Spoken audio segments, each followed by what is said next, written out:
Gillo Pontecorvo was born in Pisa in 1920. He worked first as a journalist and later became a documentary filmmaker, focusing mainly on contemporary political issues. During the war, he joined the Italian resistance and fought against the Nazis in Milan. The Battle of Algiers was his third feature film. It was made in 1965 and was based on the real events of the Algerian War of Independence. Jack Gold, who has made many distinguished films, some of which have also been based in contemporary factual events, amongst them The Lump, The Naked Civil Servant, and most recently Escape from Sobibor, talks to the students about Pontecorvo's film. Camera in the place that best shows. Right, we're now back at the very beginning of the film, which is the beginning of a sequence which precedes the title sequence. Pontecorvo was trying to make a film about the Battle of Algiers, concentrating on the city itself and not the surrounding countryside. He was asked to do it by the Algerians, and he had this problem, how to deal with history. Now, there are three ways of dealing with history that I know of. One is to use actual archive material. In other words, you have to make history out of footage, film that has actually been shot during the period. Now, there was quite a lot of film shot, newsreels and documentaries, during the Algerian War. But there were lots of things that he wanted to tell in the story that were not actually filmed. So using archive material wouldn't have been sufficient. The other way of dealing with history, which can be used in conjunction with archive material, is to use witnesses, people who were involved in the battle, reminiscing, telling us like it was, telling us what happened. But that limits itself to how well people can tell you about their story and what happened. But again, doesn't give you the visualization of the things that happened, even if it's in conjunction with archive material. The third way of making history come alive is to reconstruct. And that involves enormous sort of problems. One, what do you reconstruct? And how truthful are you to the original events, whatever truth is or reality is in those situations? Anyway, the decision was made by the filmmakers was to reconstruct. Now, Pontecorvo didn't attempt, he says, to be totally authentic. He considers he actually made a work of fiction that contains the spirit of what was going on. He says he wanted it to look like a newsreel, like a documentary, to give a feeling of what it was like to be there. We'll just line up on the first frame. Lighting is focused on the subject of the scene, who's this man here. He uses sound effects very carefully. You hear dripping water. You hear a metal object put down. You hear a metal door open. And it very quickly becomes clear that this man in the middle has been tortured. Alors, tu pouvais pas te décider, sans faire tant d'histoire, ça aurait été mieux pour toi.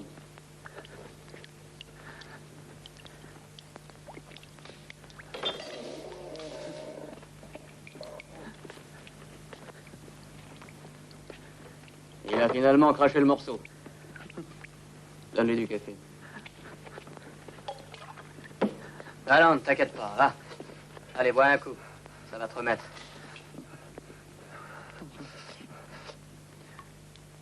Allez, te fais pas de bile, mon vieux, tiens.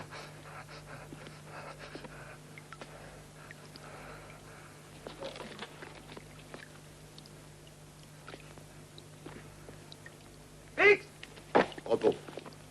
C'est vrai? On dirait que oui, 3 rue des Abderrames. Il faut l'habiller.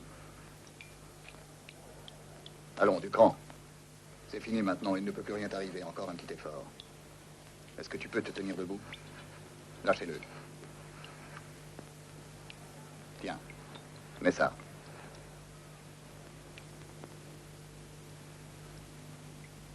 Ça t'ira très bien. Maintenant, on va aller à la Casbah et avec ça, ils ne pourront pas te reconnaître. Tu as compris? Tu vas nous indiquer l'endroit où se cache Ali Lapointe. Après, tu seras libre. Donnez-lui une casquette et habillez-le. Intégration. Allons, allons, fais pas l'idiot, la gloire.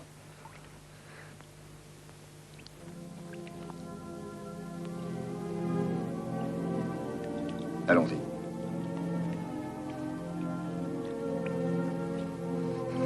Non! tranquille. Tu veux qu'on recommence? Allons, fais pas le zouave. Un peu de courage.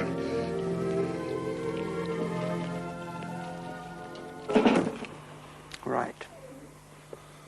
Now, some questions I'm going to ask you. Why, for instance, does that sequence precede the title? Why is it the first thing an audience is going to see?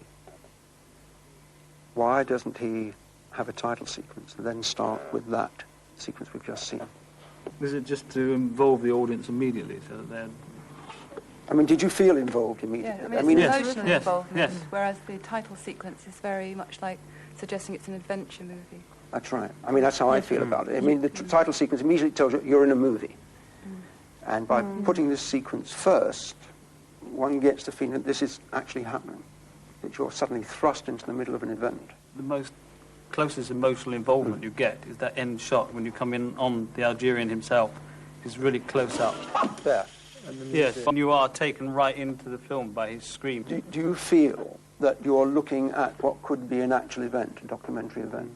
No, I think I mean, you have that sort of distancing, that effect of knowing you are watching a fiction. Everything is there. There's nothing that you have to imagine has happened. It works because it feels incredibly real, but I don't think it feels like documentary. Right. But you don't feel it's fiction? No, But not that's bad until fiction, the isn't it, if you music feel it's comes. fiction. Allons-y. So immediately he's introducing an element which is not part of a normal documentary, newsreel, actuality sequence. I mean, supposing he'd have had Arabic music, or exciting music, or other sorts of music. But surely at this point it elevates that emotion, so this is no longer the specific. It intensifies the emotion. Well, it tells you there's more of a tragedy than just this man. Yeah. It makes it much wider. You know that he's... In other words, it universalizes. Yes. So we become, if you like, emotionally involved with him. And so when he rushes off to throw himself out of a window, he has to come right across camera, make him very strong in frame. When he realizes what he's done. No! What do you think of the attitude to the Paras, the French Paras in this? How does the director look on them? I mean, they're not brutalising. I mean, they're not portrayed as brutal. I mean, they're But portrayed the as deed has soldiers. been done, that's why. I mean, they've obviously been Yes, filthy. at this moment you just feel that they're soldiers doing a job. You feel that it's a nasty job, and you feel your sympathies are drawn towards this character in the middle, the Algerian. But at the same time, there's no sort of brutalising. The cliche way of doing it, presumably, would have been like the old Nazis and Gestapos. It would have been a lot of leering, smiling, sadistic faces. The way he's done it, because he's trying partly to stand outside of all that, Pontecorvo, the director. He actually is saying, these people have been doing a job of which we all disapprove, and it's nasty, etc., etc. But they have a respect for the person they've been torturing. And the colonel, in fact, goes beyond that. He won't even have him made fun of. Tiens, mets ça.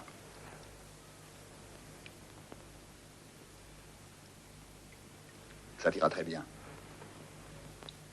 Maintenant, on va aller à la Casbah et avec ça, ils ne pourront pas te reconnaître. Tu as compris?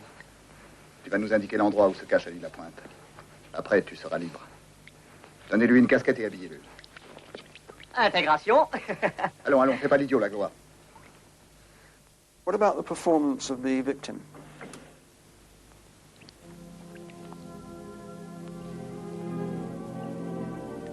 Allons-y.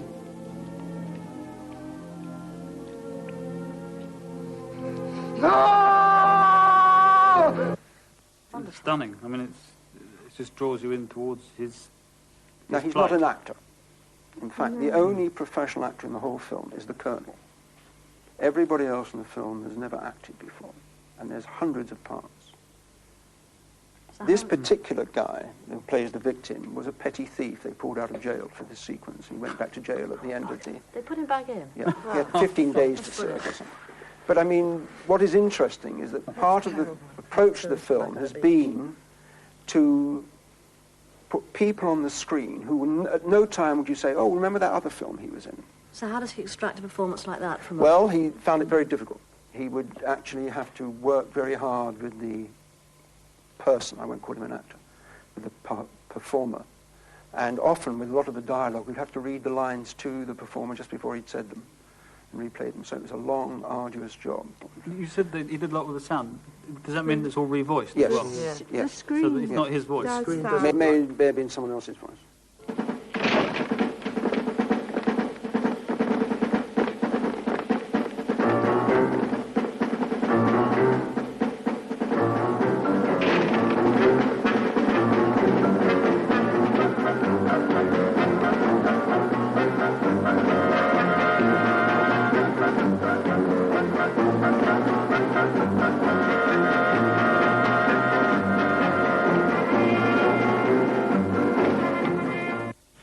There's black and white. Here is basically the same, not exactly the same setup, but a similar setup in colour. Now, since the late 60s, it would have been in colour. All newsreel and documentary would have been in colour, basically, on the screen. So if he wanted to say, right, it's got to look like newsreel, give that feeling, would he shoot in colour? Or would he be better off in black and white? What gives a greater feeling of It's really difficult. authenticity? You have so many associations of views at that time. It's very carry on up the Casbah, isn't it, to look like that? But then is it slightly dishonest to be going on using black and white to create a very stylised sort of... Well, that's a question. He uses black and white in a way which is very stylised, and the lighting is sort of harsh lighting, and the contrasts are very much there. I mean, this shot here with them moving over the roofs, you just follow the movement, whereas if it was colour, you'd be looking at the red roofs.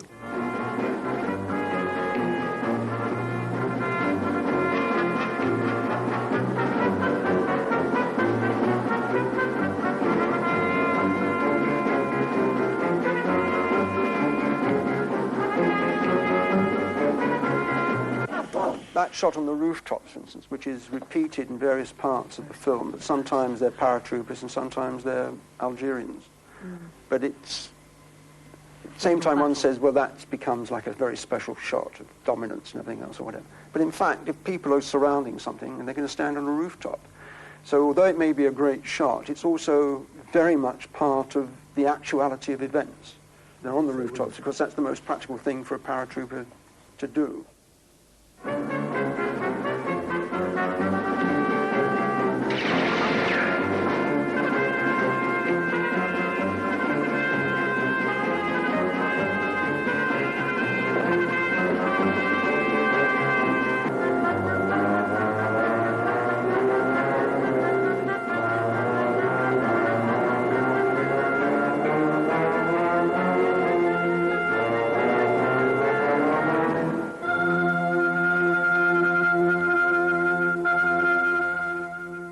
Now back with the film, we're going with him, with the informer, who's told everybody where the guerrillas are, or terrorists from the French point of view are. And we're now going with them, with a camera which is handheld, doesn't put it on dollies and give you a very smooth shot. And we find out that behind the wall are the 4 FLN. One of them is a leader and 3 colleagues with him.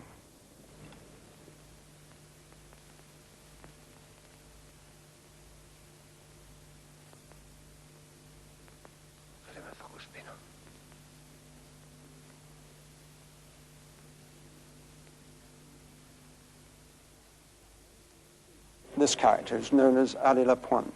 Now, he's one of the leading characters of the film, and so is the colonel of the paratroops. One of the things that Pontecorvo has done in this film, he wanted to make what was called a choral film. In other words, he wanted a film about the Algerian people. He didn't want to make a film about heroes. But I think he really is set up as the hero. No question, but you don't follow him throughout the film. His features are so strong, and you've just seen the informer, whose features are very weak by comparison.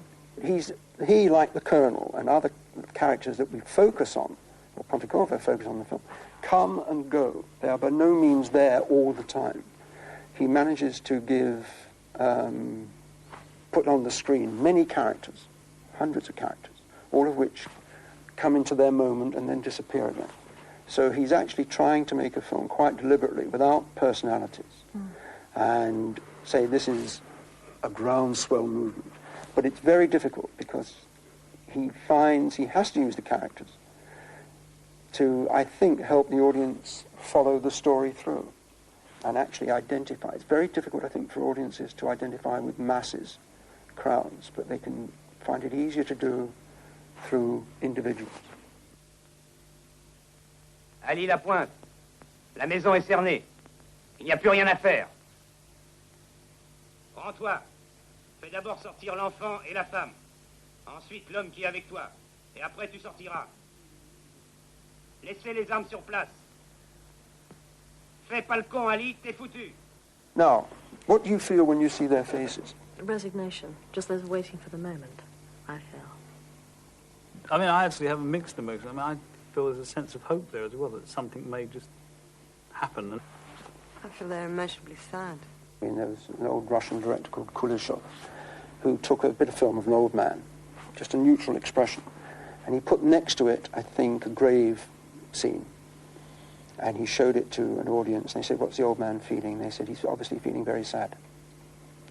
Then to another audience, he put the shot of the old man with a shot of a child playing and laughing. "What's the old man feeling?" They said, "Oh, he's obviously delighted, very happy."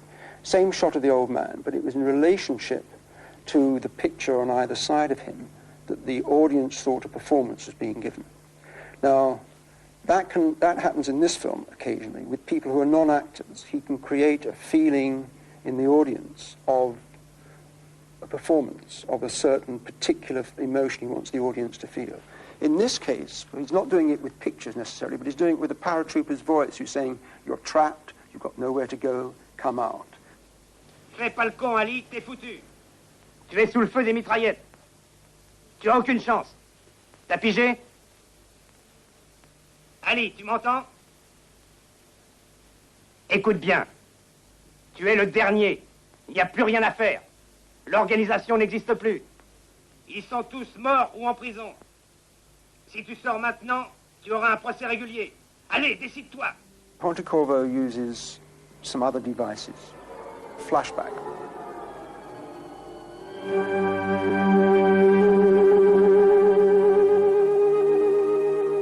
The use of the flashback itself is very much against the idea of documentary tradition. Yeah. I mean, people use flashback in fiction very carefully. It's a very old Hollywood tradition to go into the flashback as well as very, just to very. cut. I mean, It's almost the film goes out of focus, the music comes specially in. It could almost been a ripple dissolve. Yeah. But he's also telling us that it's not just about Ali that we're identifying in flashback, it's all about Algiers. And he says European districts, captions are used to give information quickly and clearly.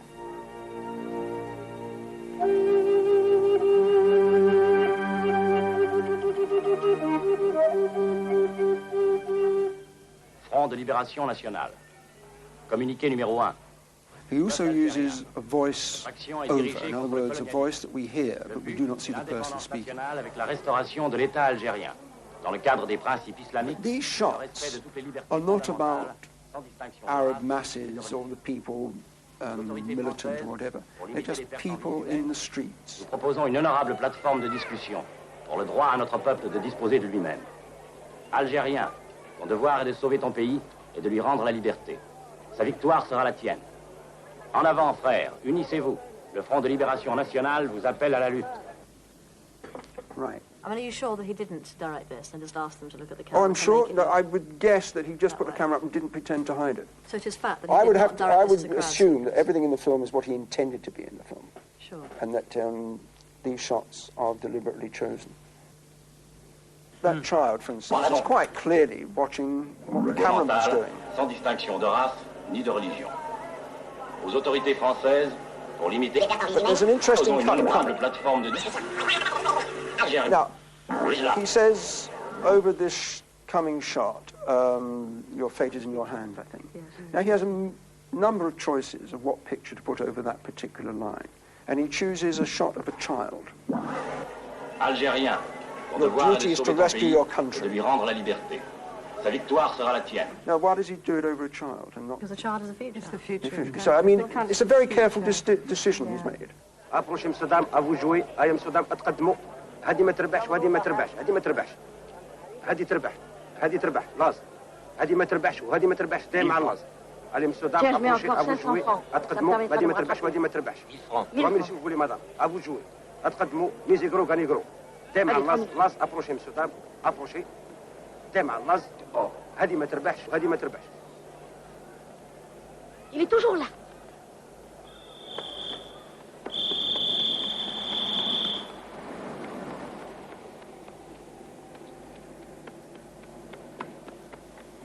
Il est bien pressé celui-là. Vas-y, arrête-le.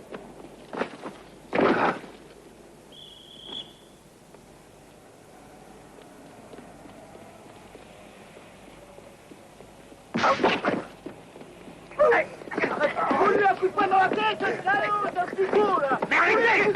Si vous voulez arrêter, oui. Viens toujours ici, cassez les pieds.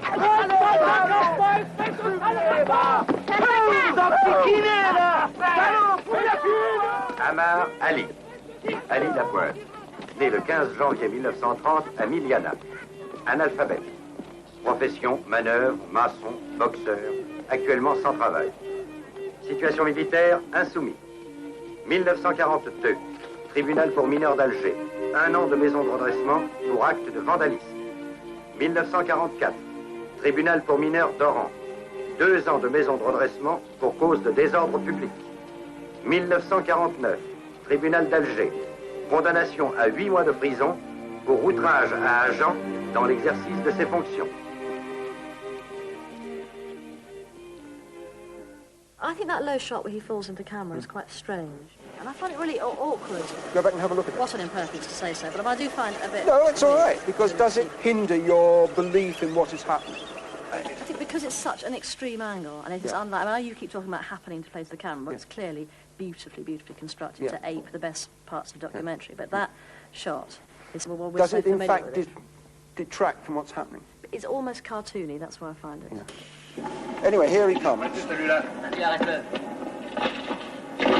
It's the movement is crucial. The movement carries us through. The cut is fast and the movement carries us. What, that he should come at us? It's a very well-covered bit of action. Hardly ever do you actually feel the shot is contrived.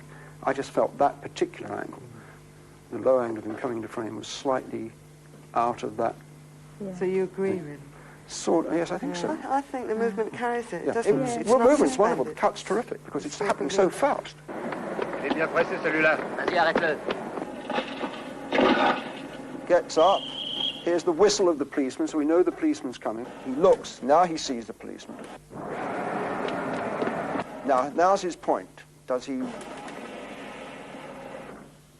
run or does he hit? It becomes a crucial point in the film for him. He decides to hit the European student. If he'd run and escaped, he wouldn't have been put in prison, which is the next sequence. He wouldn't have been politicized, etc., etc., etc. So it's a crucial moment for Pontecorvo to establish this moment when Ali chooses to fight, hit back, rather than carry on escaping. And he uses the close-ups of Ali and the European student to emphasize that. When Ali Lapointe looks at the student, his point of view is, I don't think, a very good track. This one. It's Ali's point of view. Absolutely. Now, most directors would have actually just said, let's have a static shot. It's only one little close-up. And let's just see the man static and his eyes move. But he, in fact, moves the camera as though it's Ali. Yeah. So just as in the title sequence, you're going with the paras, now you're with Ali. Yes, movement does draw you in more. Yeah. He then had the punch, and then there's a melee, which is done with a handheld camera, as though the camera was actually part of the action. You actually feel you're in amongst all the punching and the hitting and the screams of racist hate or whatever. And then he's brought away by the policeman, protected by a policeman, a white policeman, protected by him. He's under arrest. We get his history, where the voices of the people which were so dominant just now have been taken out completely. So you can listen very clearly to the commentary, which is describing him. And whose voice that is, I don't know. It's not the FLN communique. It's a voice giving us information. And the same thing happens when the colonel is introduced later in the film. A tracking shot with his biography is given. Like an official file, actually. Yeah, absolutely. Yeah. I mean, it actually comes out. So he's giving, and the music is starting. Situation militaire insoumise. And now the music broadens from the simple pipes. 142. Tribunal pour mineurs d'Alger. 1 an de maison de redressement pour acte de vandalisme. And the effect of the music 1944. Tribunal pour mineurs of broadening the orchestration is what? De maison de redressement pour cause de désordre public. It sort of does with his life. Yeah, sort of universalizes it Yes, again. this is the type of person who gets involved. I think you get a definite sense from this record of him as a a petty criminal and thief and all that. You get a definite sense that he's being forced by history somehow into this But it wouldn't be position. quite the same if those people weren't in the background, I suspect. It's also interesting, he's actually being protected, not only arrested, but protected by a French gendarme. And in one sequence time, he's going to kill, or attempt to kill, a French gendarme. And they presumably could come in with a truncheon and beat him up as well. And presumably sometimes they did. Maybe they did, but what we're seeing is that they didn't. Yeah. So Pontecorvo has made a decision that the policeman was not only arresting him, but protecting him. So I feel he's making a decision for complexity rather than for Absolutely. propaganda.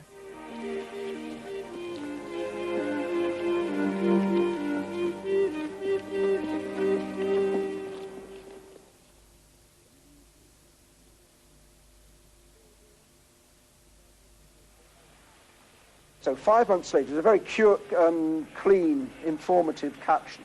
Children established, where the camera. Now we're introducing our main child character. And the music we hear is totally indigenous music. It's like someone's playing a bit of Arab pipe somewhere in a street. هيا روح زيد فيه. بعد عندهم شوف واحد يضحك واحد يبكي. تو اللي بعتوك. ايه انا اللي بعتوني. ها.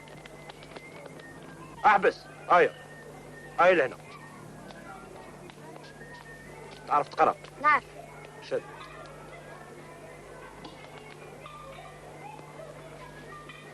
Un café mort dans la Casbah. Le propriétaire s'appelle Merarbi. C'est l'indicateur de la police. Tous les jours, à 5 heures précises, un agent de police vient le voir. Il reste quelques minutes, le temps d'échanger quelques mots sous prétexte de boire une tasse de café, après quoi il sort. Tu dois tuer l'agent. ماشي مغربي. La police. الصحة. Tu ne peux pas te tromper. Tout près du café mort, il y aura une jeune fille avec un panier. Vous suivrez l'agent ensemble. Au moment opportun, elle te donnera le revolver. Tu dois seulement tirer.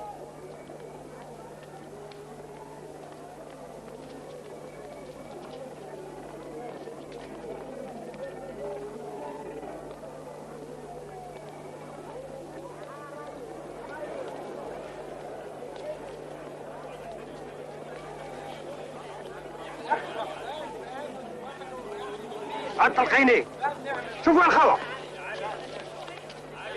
هلا صافا يلا تروي شوفوا يا الخوة النظام ماشي يعمل خباتها بحاله شوفوا كاش يرعشوا قدام السلاح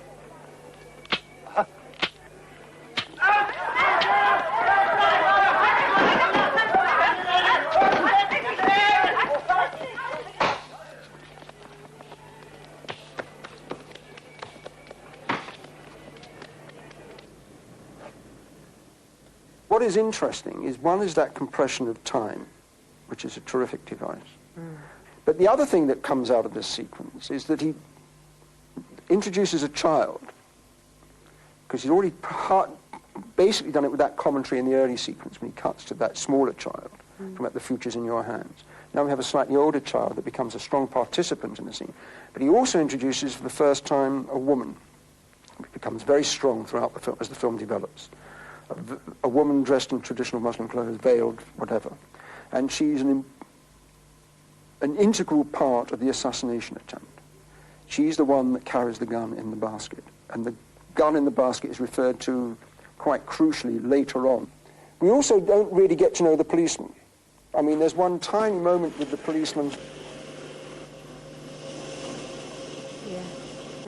just pushing this man aside. It's just sort of Rubbish. rubbish. I've never noticed that gesture before. It's And if a the audience marvellous accepts bit it, of observation. Ah. I mean, maybe it happened naturally. Maybe the policeman just... That's the way it whatever. felt. The point is it's been kept in. it's also a test for the audience. Isn't it? Yeah. I mean, if the audience accept that as normal, then that's their problem. But if an audience who probably might be Arabs and see it, they would object to it and see it immediately. No, immediately. Recognise it. So, I mean, even in a tiny gesture like that, he's laying things in. And now we're into, again, a crucial scene. Now, this is it's the first sort of exposition scene in the film, where someone is actually quietly and calmly telling you what strategy and policy about the FLN. واش دهالكم كنت بيا لازم عنا جربناك الكابوس فارغ بالسيف علينا ولو كان حقيقة كنت خابيك فالحبس لما جبهة التحرير اتصلت معاك كنت دير روحك باللي راك مع الخاوة ومن بعد البوليس يهربوك يهربوني ويقرصوا عليا يقرصوا في الفراغ تهرب تروح للمكان اللي عينوه لك الخاوة في الحبس وتدخل النظام باش تشلوش وانت اش تكون؟ اسمني جعفر العادي جعفر باش ندخلوا انسان في النظام يلزم له يقوم بعمليه. Now you had a ship's siren under when he explains who he is. Why? It's quite dramatic, actually, isn't it? It is, That isn't it? happens in that pause. اسمني جعفر العادي جعفر باش ندخل. It just makes you, without actually distracting you, it actually just sort of, as you say, dramatizes it slightly. الانسان في النظام يلزم له يقوم بعمليه.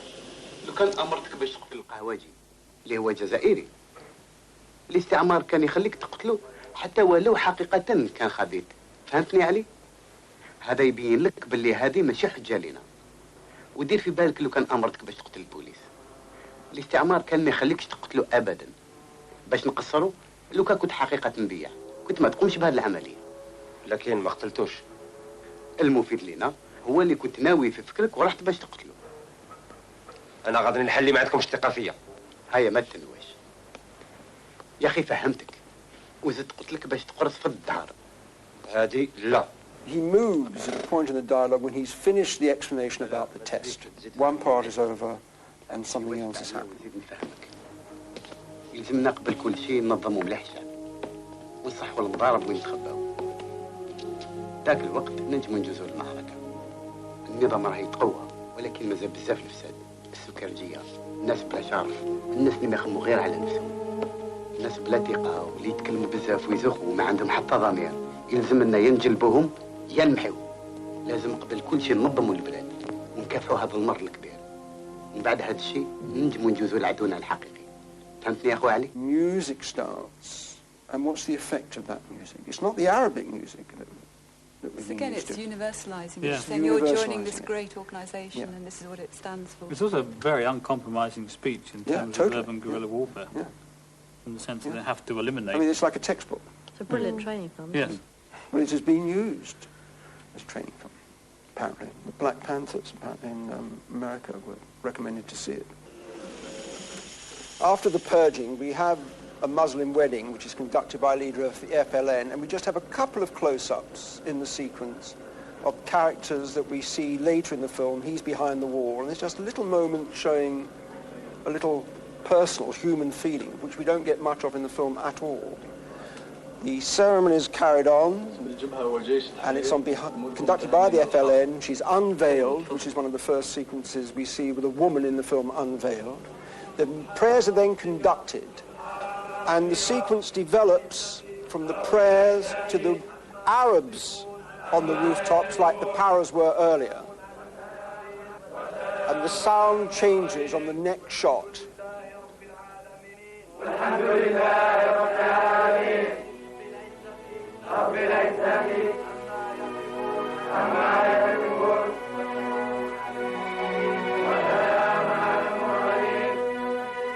I got a feeling from it, not just from the prayers, and maybe I'm wrong, there's also a sort of ominous feeling in that music. Pontecorvo was obsessed with sound, in particular music. He often says he can't direct a sequence unless he has music in his head for it. Not just music, but effects, crowd noises. Using the effects as music, as, He with that thinks ship. of it all as music. Yeah. But we're moving on. The FLN are now encroaching more and more. They've purged the Casbah. They're conducting weddings. They're organised. They're organised. They're organised, and the people are taking notice.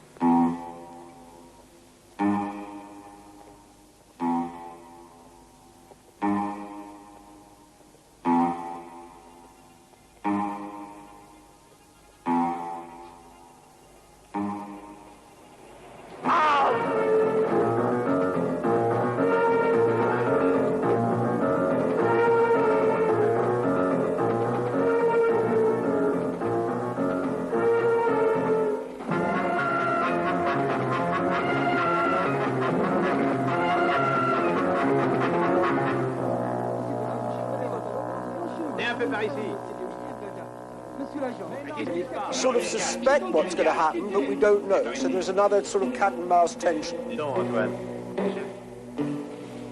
Emmène ces gens-là chez le commissaire. Venez.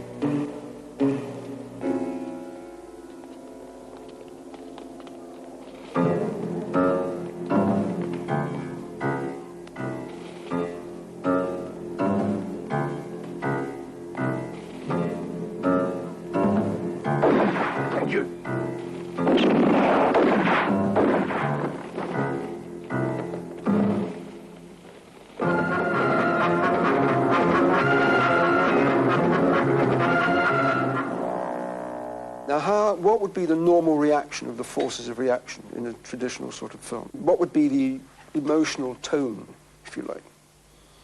Anger. Anger. Anger? Brutal. Brutal. The show of force. The things that you expect don't happen quite like that. It's anti-cliche. I mean, you don't expect, I'd have thought, from that Muslims chanting their prayers to the music going across. All right, there's a feeling of ominousness, if you like, if that's the right word. But you don't necessarily expect killings, sudden murders in the street. And what you do expect, as I would expect, was, I mean, a traditional sort of police film in America or something like that, they'd be screaming people up and down, they'd be packing down, you know, whatever. There'd be a sort of almost a cliché response. And he goes against that. He stops it dead. Oui, monsieur. Mais ils n'ont pas obtenu le mandat de perquisition. Rue d'Isley. Ils les ont suivis jusqu'à un certain endroit et puis ils les ont perdus de vue. Si, monsieur. Mais ça dépend de votre commissariat. Non, non, ça ne relève pas de leurs attributions. Dans la rue Marengo, il y a quelques suspects. Non. Dans le parquet exige d'abord une demande officielle. It certainly isn't the expected reaction. And it's a tremendous bit of writing and directing, I think, to actually make you think quite differently, that this is going to be a long, drawn-out problem. But now it's going to escalate. The French, although they're police, are doing a secretive act, if you like, a terrorist act, by blowing up an alleged terrorist, plus anybody else that happens to be around. It's just as much an act of terror as indiscriminate shooting or bombing by a terrorist.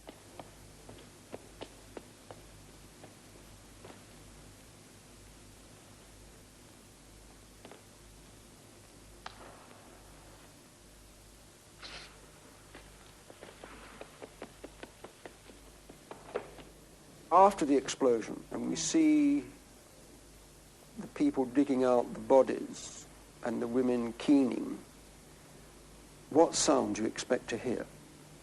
Well, the sounds of the women. That screaming sound. Okay. That's a trick question.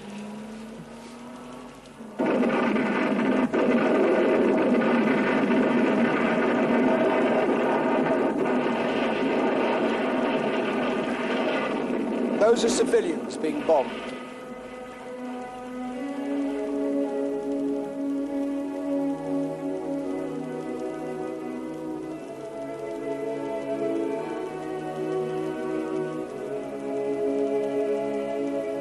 You, in fact, don't hear any sound effects at all. There's a slight noise of a pickaxe, but you do not hear any sounds of women mourning or anybody mourning. You just have the music.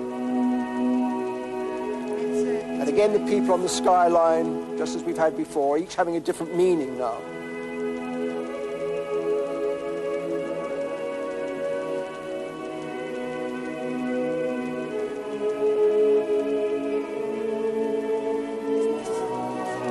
They pull this child out, which is the first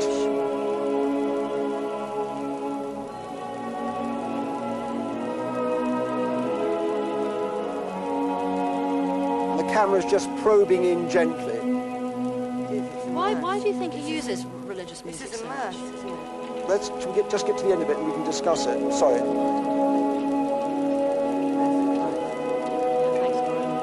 Occasionally you see individual bodies in it, but on the whole it's just general. It's the only sort of noise effect you hear. You don't hear the crying or the vocal noises, but you hear a bit of sound effects, pickaxes.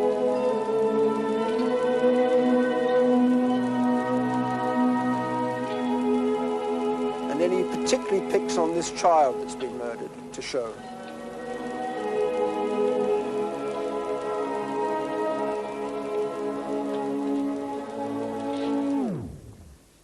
There are choices, aren't there? He could have had the actual sound of people, women screaming, the heavy noises, people crying with their injuries or whatever.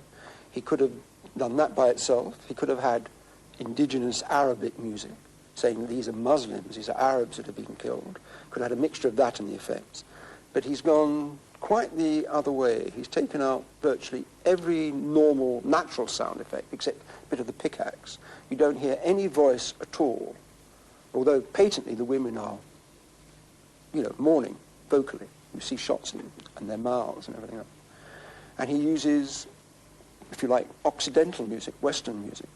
But isn't that, again, it's a universalization again? Isn't he also saying that this crime belongs to all of us, in the sense that it was done by an officially sanctioned body?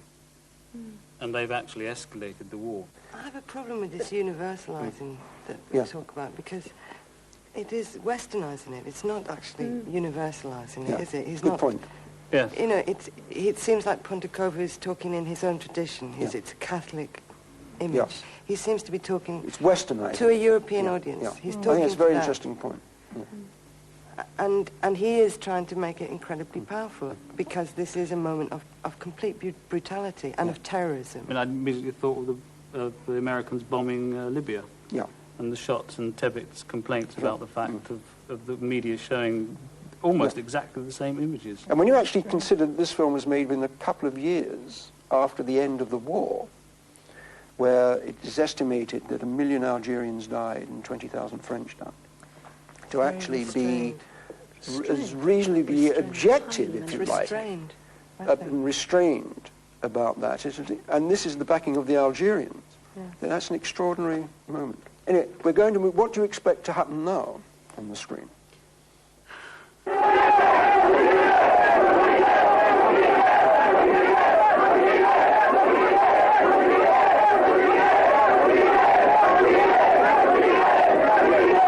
He's right amongst them with the camera. The cameramen are taking whatever they can. In other words, he's put the cameraman very freely, it seems to me, in an event. He staged an event and said, get it.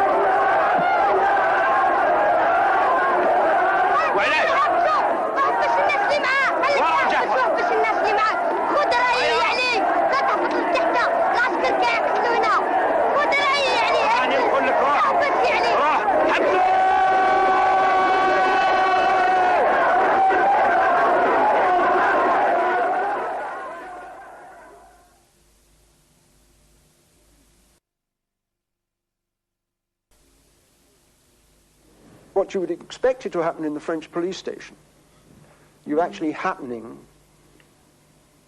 with the Algerians. In other words, a rage, an uncontrollable rage. They're flooding out of the Casbah with the natural sounds of the yells and everything else, which has come in enormous contrast with the orchestrated, calm, stately, funereal music that's just preceded it.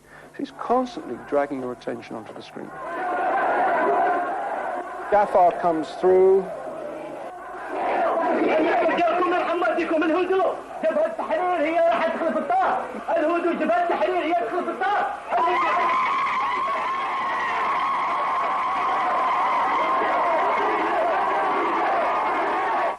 The woman unveiling. big step for them.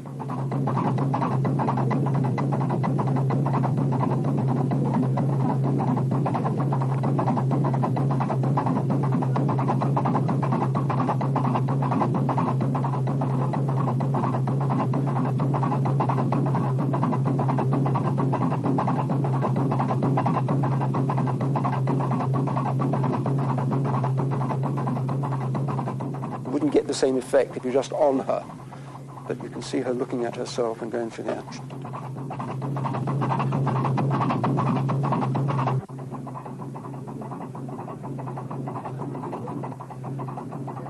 They're now in disguise or taken on the appearance of Westerners, Western women, to smuggle bombs out of the Casbah and place them amongst French civilians. Well?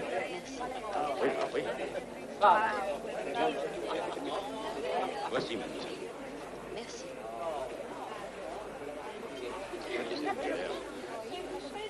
J'aurais bien acheté, mais est-ce que c'est facile? And she sees the people that she's going to blow up.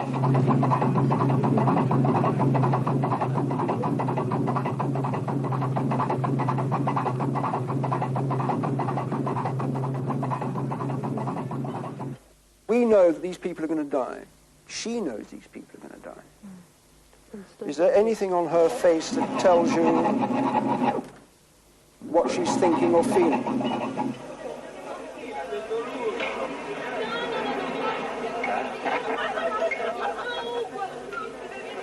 I think momentarily it's remorse, then she looks straight at the clock and it's not at all as calculation. I mean, imagine that was an actress, a professional actress in that situation. You've got Jane Fonda or something. Do you think you would have wanted more? I mean, did Pontecorvo get everything he wanted out of that? I think he got everything he could out of it. It just emphasizes was it sufficient? The cause. I mean, I think the audience would think that there is a moment. Yeah, okay. Another one of the women now is placing a bomb in a milk bar with their adolescents. Jukebox.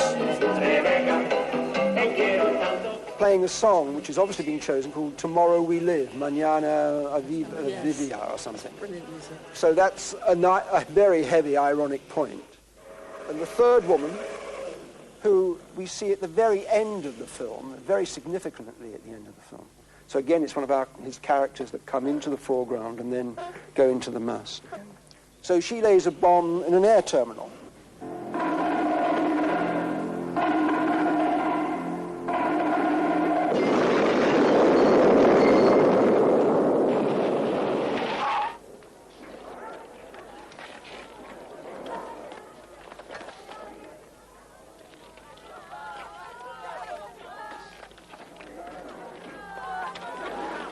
Apparently on that particular day there were something like 80 explosions across the city. He's chosen 3. They're going back into the milk bar and they're going to be blown up.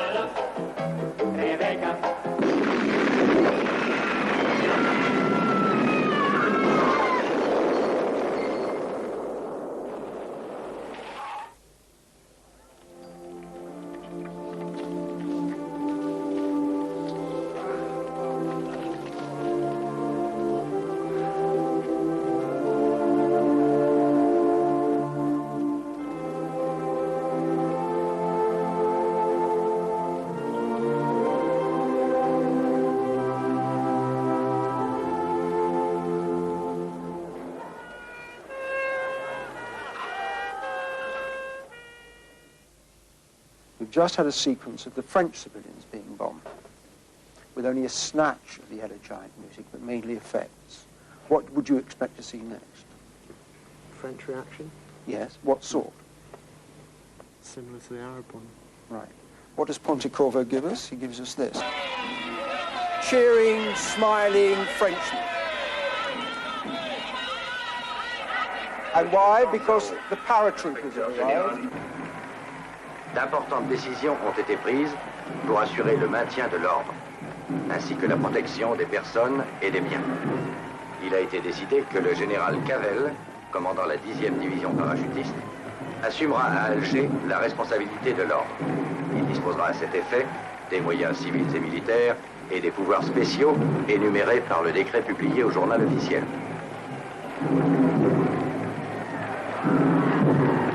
Mathieu, the colonel, is introduced the same way as Ali Lapointe is introduced. Mathieu Philippe, né le 5 août 1907 à Bordeaux. Grade lieutenant-colonel. Very controlled shot, unlike the Ali one who is besieged by Frenchmen. Camera's slightly low, makes him quite heroic. The dark glasses give the traditional sinister look, but people wear dark glasses in the sun. And the music that accompanies him is a sort of very military band, percussive, stately, power, organization, control. Well, the powers arrived with Colonel Mathieu, and they gradually and increasingly encroach into the Casbah and the FLN, and they finally capture one of the chief leaders, this man, Ben Midi. Bon, allez, les photographes, terminés. Monsieur Ben Midi, ne trouvez-vous pas plutôt lâche d'utiliser les sacs et les couffins de vos femmes pour transporter vos bombes, ces bombes qui font tant de victimes innocentes? Et vous, ne vous semble-t-il pas bien plus lâche de larguer sur des villages sans défense vos bombes au napalm qui tuent 1000 fois plus d'innocents? Évidemment, avec des avions, ça aurait été beaucoup plus commode pour nous. Donnez-nous vos bombardiers, monsieur, et on vous donnera le couffin. I think this is an absolutely key scene because actually Absolutely. both sides articulate brilliantly their Absolutely. arguments. Likewise, the Colonel. The way Absolutely. Because Ben Midi has his argument for terrorism. The Colonel has his argument for torture. Nous avons même été envoyés ici pour cela. Et nous, messieurs, nous ne sommes ni fous, ni sadiques. Ceux qui aujourd'hui nous appellent des fascistes feignent d'oublier la part importante que beaucoup d'entre nous ont pris dans la résistance. Ceux qui nous appellent nazis ne savent peut-être pas que certains d'entre nous ont survécu à Dachau et à Buchenwald. Nous sommes des soldats, et nous avons le devoir de vaincre. Alors, pour être précis, à mon tour maintenant de poser la question. La France doit-elle rester en Algérie? Si vous répondez encore oui, vous devez en accepter toutes les conséquences nécessaires. There are certain assumptions made right at the beginning of the film. One, the Algerians want the French out, just as there's an assumption that the French want to keep it as a colony. Those reasons aren't really gone into. They're sort of understood, I think. In a funny way, it makes me uncomfortable, though, the way that this is put out, because it seems that he's leaving the army with very clean hands. He's saying that it's you, France, it's France who's deciding that we dominate this country. That's right. And we are just doing our job. That's right, absolutely. We've just had a justification for torture, done very coolly, very calmly, very dispassionately. Yeah. And now Pontecorvo is going to say, right, assuming that's the price you'll want the Algerians to pay, not the French to pay, the Algerians to pay. This is what it involves.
I mean, do you think that that is the most effective way of telling you what price people are paying to stay in Algeria? Would it have been better wider? Would it have been better hearing the cries of the victims? Would it have been better not to have seen the Arab civilians being made to watch, presumably, what was going on? You also see the soldiers watching. And also as well. seeing the soldiers. You see their involvement. I mean, it's an extraordinary sequence. I mean, they look like martyrs, in fact. I mean, they have a sense of being... There's certainly no sense of glee or joy, in what they're doing. Yeah. And once again, it's made a beautiful cinematic thing, and you have to watch it. Whereas perhaps if they were screaming, You wouldn't be able to watch. In other words, he's made it allowable for you to watch. It hasn't made it pornographic, so you can't watch as a voyeur, or be so horrifying you actually have to turn your face away from the screen. But again, he's likened it to a religious sacrifice, Yeah, isn't he? yeah. I mean, there are pictures in there which are sort of religious. No, that one. Brilliant shot, Rob. That's like a crucifixion. And the one before. Isn't that like the use of Western music in the sense of universalising it, or not universalising it, but telling a European audience particularly? There's also contacting a Christian sort of pervasive belief. Do you think it's as horrific as it could be? I mean, would the sounds of people screaming and shouting come home harder? Yeah. Would the feeling actually have said, God, that's what we do? Not, does the music distance it too much? Would it be excruciating to watch, I think, had it been? Yeah. But that's an interesting topic. We've now gone through the whole flashback period, and we're back where the film started, with Ali Lapointe and his companions behind that piece of wall. Ali Lapointe, fais sortir les autres au moins. Tu sais bien que vous allez tous sauter. Le gosse s'en tirera avec quelque temps de maison de redressement. Pourquoi veux-tu le faire mourir?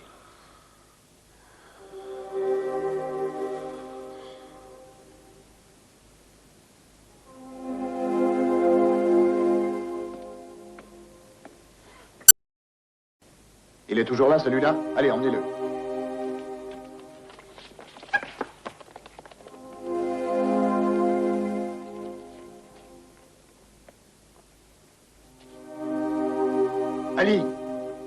Ali Lapointe, je te donne encore 30 secondes. Qu'est-ce que tu crois obtenir? De toutes les façons, tu as perdu. Réfléchis bien. 30 secondes. 30 secondes à partir de maintenant.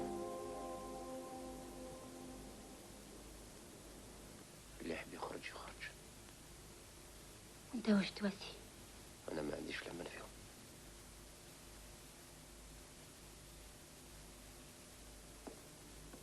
Vous quatre, vous restez là. Et vous descendez au signal. Compris?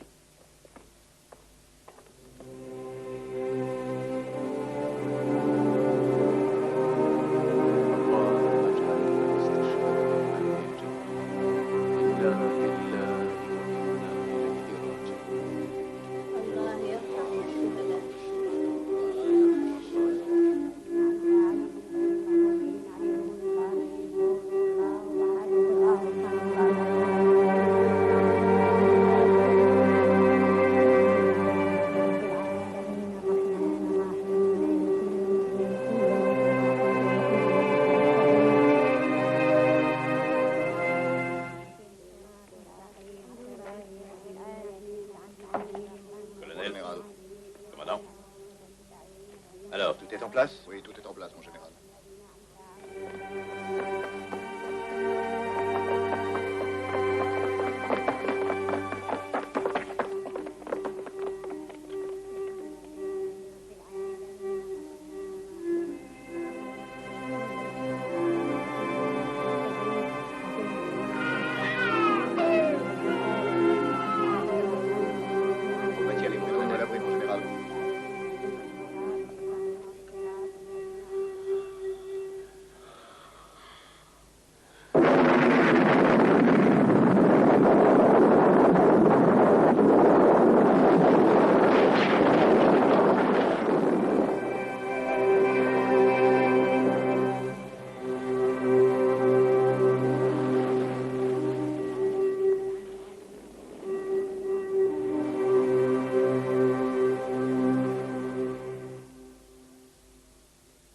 What I think is marvellous is that.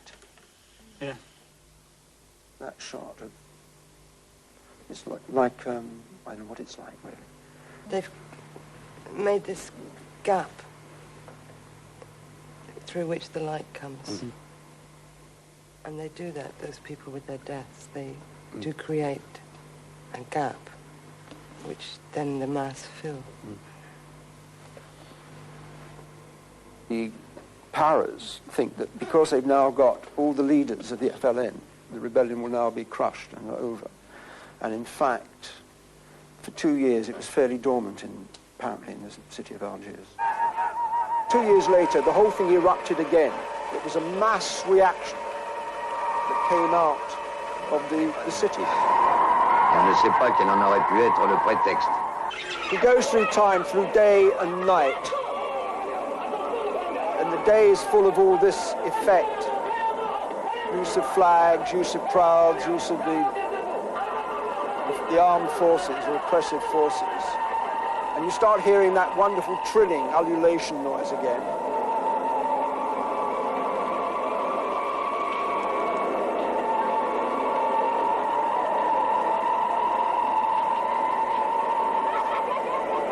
And it's totally like a newsroom. He staged the event, Pontecorvo, and covered it with cameras. But he organized everything.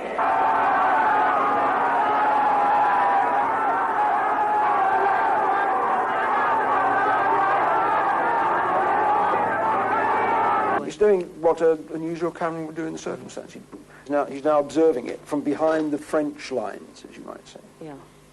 It's like the footage in the newsreels at the miners' strike, right? They usually got it from behind the police lines, not from behind the miners' lines. I mean, it is an extraordinarily engrossing film. I mean, it is wonderfully made on whatever level you want to call it. And whether we get into the morality of how true it is or authentic it is not You do take it irrelevant. on trust that it is true. You do. You do take it on trust that even if he says it is a fiction. Yes. He says this is the spirit of what went on. Yes. I mean, that's part of the achievement that he's... I think particularly because he does give space to the French, because he allows some sympathy to them. It's more credible. Yeah. I think it's a balanced partisan film. What I'm going to do now is just finish by running the last sequence. Okay.